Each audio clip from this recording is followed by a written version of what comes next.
پوچھتے ہیں کہ اگر ان کو فار ایگزامپل مرگی کا دورہ پڑ رہا ہے یا ان کا کوئی ریلیٹیو اس میں مبتلا ہے تو اس کے حوالے سے کیا احتیاط کرنی چاہیے اور اسے کس طرح سے ڈیل کرنا چاہیے اور اس کا ٹریٹمنٹ کیا ہے۔ بیسیکلی میں پہلے تو آپ کو اوورآل اس کا تھوڑا سا ویو دے دیتا ہوں۔ جو مرگی ہے جسے ایپیلیپسی بھی کہتے ہیں، بیسیکلی یہ دو طرح کی ہوتی ہے۔ ایک ہوتی ہے فوکل ایپیلیپسی اور ایک ہوتی ہے جنرلائزڈ۔ جنرلائزڈ کو بیسیکلی ہم ٹونک کلونک سیزرز بھی کہتے ہیں، جس میں فٹس آتے ہیں۔ لیکن جو فوکل ایپیلیپسی ہے اس میں بیسیکلی آپ کی باڈی کا کوئی ایک پارٹ افیکٹ ہو سکتا ہے۔ فار ایگزامپل آپ کی رائٹ سائڈ پوری افیکٹ ہو جائے، یا رائٹ لیگ افیکٹ ہو جائے، یا رائٹ آرم یعنی بازو افیکٹ ہو جائے، یا منہ کا دایاں حصہ افیکٹ ہو جائے۔ جبکہ جو جنرلائزڈ سیزرز ہوتے ہیں یا فٹس ہوتے ہیں اس میں بیسیکلی جنہیں ہم ٹونک کلونک سیزرز بھی کہتے ہیں، اس میں جو پیشنٹ ہے اس میں بیسیکلی جو پیشنٹ ہے وہ بے ہوش بھی ہو سکتا ہے، جبکہ فوکل سیزرز میں پیشنٹ بے ہوش نہیں ہوتا۔ اب جو جنرلائزڈ سیزرز کی میں بات کر رہا ہوں اس میں کیا ہوگا، اس میں یہ ہوگا کہ فار ایگزامپل اگر ایک شخص اسے دورہ پڑا ہے مرگی کا تو وہ اس دوران بے ہوش بھی ہو سکتا ہے۔ اس کے علاوہ لوگ کوشش کرتے ہیں کہ جوتی سنگھائیں تو اس سے دورہ ٹھیک ہو جائے گا۔ بیسیکلی یہ متھ ہے، ایسا کچھ نہیں ہوتا۔ اسی طرح لوگ کوشش کرتے ہیں کہ جسے دورہ پڑتا ہے اس کے منہ میں چمچ دینے کی کوشش کرتے ہیں، یہ انتہائی خطرناک ہے، ایسا نہیں کرنا چاہیے کیونکہ یہ دورے بیسیکلی جو فٹس ہوتے ہیں بہت شدید ہوتے ہیں بعض اوقات، اور جنرلائزڈ ایپیلیپسی کی ٹائپ میں تو یہ انتہائی زیادہ شدید ہوتے ہیں۔ تو آپ نے اس سے اپنے آپ کو بچانا ہے۔ دوسرا یہ ہے کہ آپ کوشش کریں کہ جیسے جنرلائزڈ سیزرز ہیں اسے ایک سائڈ پر لٹا دیں۔ کوشش کریں کہ فار ایگزامپل جنرلائز سیزرز میں ایک یہ بھی کنڈیشن ہو سکتی ہے کہ اس کی زبان کٹ جائے، کیونکہ بعض اوقات دانتوں کے نیچے زبان آ جاتی ہے، وہ کٹ جاتی ہے، بلیڈنگ ہونی شروع ہو جاتی ہے۔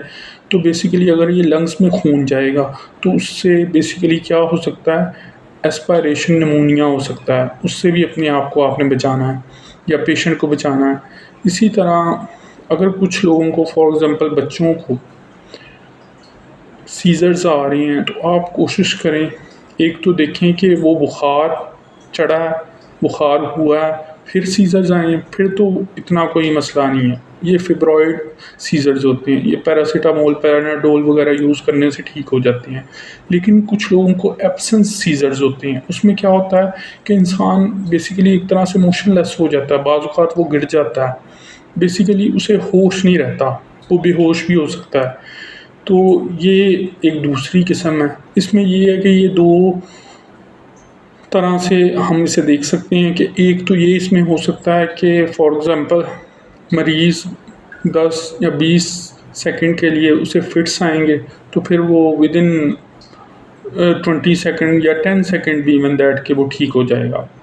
جبکہ جو جنرلائزڈ سیزرز ہوتے ہیں وہ 4-5 منٹ تک ان کا اثر رہتا ہے اور وہ بہت شدید ہوتے ہیں، اور انسان کو جب یہ فٹس ختم ہوتے ہیں تو وہ بعض اوقات ادھر ادھر دیکھ رہا ہوتا ہے کہ ہوا کیا، اور لوگ بھی اس دوران پریشان ہوتے ہیں جو ارد گرد ہوتے ہیں۔ تو آپ نے کبھی بھی پریشان نہیں ہونا، اس کے منہ میں جسے سیزرز آئے ہوئے ہیں یا فٹس آئے ہوئے ہیں، جسے دوڑے پڑ رہے ہیں، اس کے منہ میں کبھی چمچ نہیں دینا۔ اس سے یہ ہو سکتا ہے کہ فار ایگزامپل اس کا کوئی دانت ٹوٹ جائے، وہ اس کے سانس کی نالی میں چلا جائے تو وہ بہت بڑا پرابلم ہو سکتا ہے۔ اس لیے آپ نے یہ چیزیں اوائڈ کرنی ہیں۔ اور اس میں جو دوسری اہم بات ہے وہ یہ ہے کہ فار ایگزامپل کچھ لوگوں کو جیسے میں نے بتایا کہ اگر سیزرز آ رہی ہیں تو وہ بیسیکلی ہمیں سیزرز کی ٹائپ کو دیکھنا پڑے گا کہ وہ کس طرح کی ہیں، کس ٹائپ کی ہیں۔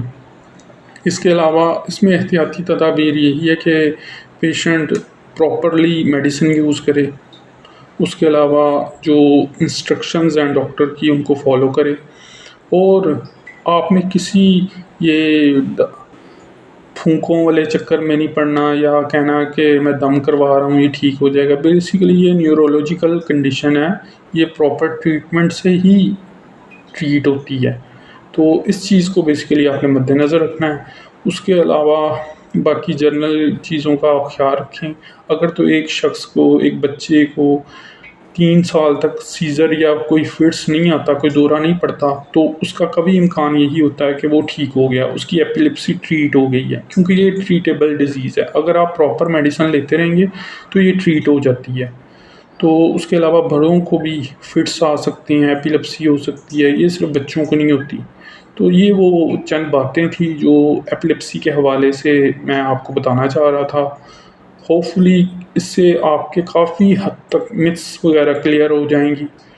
لیکن ایٹ دا اینڈ میں پھر وہی کہوں گا کہ آپ نے مریض کو میڈیسن پراپر دینی ہے، گھبرانا نہیں ہے۔ یہ نیورولوجیکل ڈیزیز ہے، ایک بیماری ہے، یہ ٹھیک ہو سکتی ہے پراپر علاج سے۔ اور آپ نے بیسیکلی یہ دیکھنا ہے کہ جب بھی ایپیلیپسی کا پیشنٹ ہمارے پاس آتا ہے تو ہم بیسیکلی پیشنٹ سے یا اس کے ریلیٹیو سے پوچھتے ہیں، اس کے اٹینڈنٹ سے یہ پوچھتے ہیں کہ آیا کہ اسے جب دورہ پڑتا ہے اس سے اس کی زبان تو نہیں کٹ جاتی، یعنی دانتوں کے نیچے زبان آ کے بلیڈنگ تو نہیں شروع ہو جاتی، یا یہ بے ہوش تو نہیں ہو جاتا، یا پھر اس کا پیشاب تو نہیں نکل جاتا۔ تو یہ بیسیکلی 3 سمٹمز ہوتی ہیں جو جنرلائزڈ سیزرز کی پہچان ہوتی ہے، اور یہ سب سے زیادہ خطرناک ہے۔ لیکن اس کا علاج ہے، اس کی میڈیسن ہے، آپ اسے یوز کریں تو یہ ٹھیک ہو سکتا ہے۔ اس میں انسان کو پریشان نہیں ہونا چاہیے، بس یہ ہے کہ وہ میڈیکل ڈاکٹر کی یا اپنے جو بھی اس کا بیسیکلی کنسلٹنٹ ہے اس کی انسٹرکشنز کو فالو کرے تو یہ ڈیزیز ٹریٹیبل ہے۔ Thank you so much.